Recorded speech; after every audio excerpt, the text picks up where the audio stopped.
नमस्कार बंधुरा पार्वती रान्नाघरे सबाइके स्वागत। आज आबार चले एसेछि एकटी नतून रान्ना निये, सेटी हलो माछेर रान्ना। भिडियोटी प्रथम थेके लास्ट अब्दि देखार अनुरोध रइल। देरी ना करे शुरू करे दिচ্ছি। प्रथमे आमी माछटिके केटे धुए परिष्कार करे नुन हलुद मेखे रेखे दिएछि। एखन ग्यास জ্বালিয়ে একটা फ्राई पैन बसिए दिएछि और सर्षेर तेल दिए दिएछि। एखन तेलटा गरम हये गेছে, आमी माछगुलोके तेलेर मধ্যে ছেড়ে দিয়েছি। ছেড়ে দেওয়ার পর এক সাইড ভাজা হওয়ার পর আমি আবার উল্টে দেব।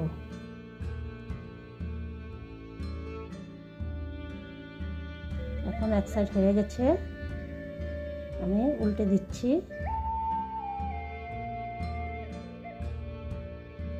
এখন আমি একটু আঁচ কমিয়ে আস্তে আস্তে মাছগুলোকে ভেজে নেব, যাতে সুন্দর মতো লাল লাল করে ভাজা হয়ে যায়।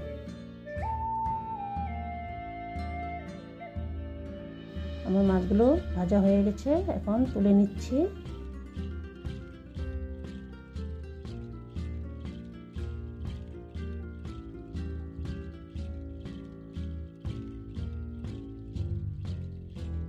মাছগুলো ভাজা হয়ে গেছে, এখন আমি আরও একটু তেল দিয়ে দিচ্ছি। তেলটা একটু গরম হবে, তারপর আমি দিয়ে দেব একটু কালো জিরে ফোড়ন দিয়ে, তারপর দেব আমি কাঁচা লঙ্কা আর আদা বাটা নেড়ে চেড়ে, তারপর দেব জিরে বাটা আর টমেটো বাটা। এখন মশলাটাকে নেড়ে চেড়ে একটু কষাবো। কষানোর পর আমি এখন দিয়ে দেব হলুদ গুঁড়ো, তারপর দেব কাশ্মীরি লঙ্কার গুঁড়ো আর নুন দিয়ে আমি আবারও মশলাটাকে একসাথে মিশিয়ে ভালো করে কষিয়ে নেব। একটু ভালো করে নাড়াচাড়া করতে হবে যাতে মশলাটা লেগে না যায়, তাই আমি বারবার নেড়ে নেড়ে কষাচ্ছি। এখন আমি আঁচ কমিয়ে মশলাটাকে কষানোর জন্য রেখে দেব।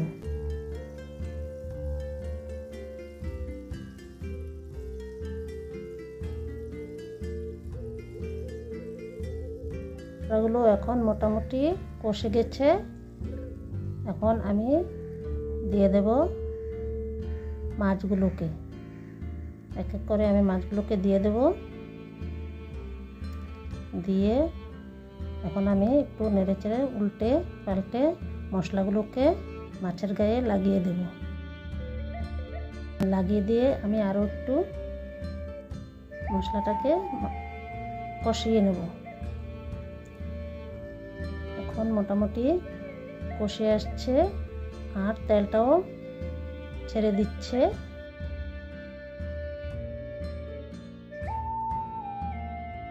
তারপর আমি এখন জল দিয়ে দিয়েছি। জল দেওয়ার পর আমি আঁচটাকে এখন আমি বাড়িয়ে দেব, যাতে ঝোলটা তাড়াতাড়ি ফুটে ওঠে।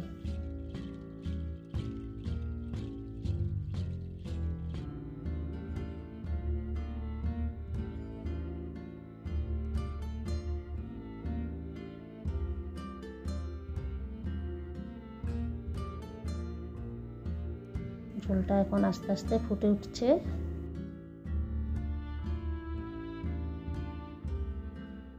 ঝোলটা পুরোপুরি ফুটে উঠেছে। ঝোলটা ফুটে ওঠার পর আমি আবার একটু আঁচটাকে কমিয়ে রান্না করব, যাতে মাছটা পুরোপুরি সিদ্ধ হয়ে যায়। যদি ভিতরে কাঁচা থাকে সেটা যাতে পুরোপুরি হয়ে যায়, তাই আমি একটু আঁচটা কমিয়ে আবারও কিছুক্ষণ রান্না করেছি। এখন দিয়ে দেব কটা কাঁচা লঙ্কা দেওয়ার পর দিয়ে দেব একটু চিনি দিয়ে একটু মিশিয়ে দেব চিনিটাকে ঝোলের মধ্যে।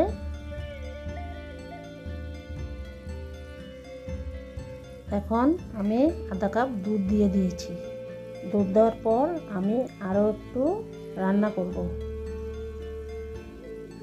রান্না করার পর এখন আমি একটু নাড়িয়ে দিচ্ছি। এখন মোটামুটি রান্না হয়ে গেছে, তেলও ছেড়ে দিয়েছে। এখন আমি একটু ধনেপাতা দিয়ে দেব। ধনেপাতা দেওয়ার পর আমি রান্নাটাকে কমপ্লিট করব। এখন আমি গ্যাসটাকে একটু অফ করে রেখে দেব, যাতে ধনেপাতার ফ্লেভারটা মাছের মধ্যে চলে আসে। এই রেসিপিটা না গরম গরম ভাতের সাথে খুব টেস্টি লাগে, আর কেউ চাইলে রুটির সাথেও খেতে পারে। তাহলে এখন আমি নামিয়ে নিচ্ছি। রেডি আমার আজকের কই মাছের তেল ঝাল।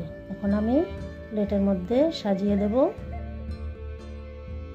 কেমন হয়েছে বন্ধুরা আজকের কই মাছের তেল ঝাল? কমেন্টে জানাবে। এরকম ভিডিও আরও দেখতে চাইলে আমার চ্যানেলটাকে লাইক করে দেবে, শেয়ার করে দেবে, সাবস্ক্রাইব করে দেবে।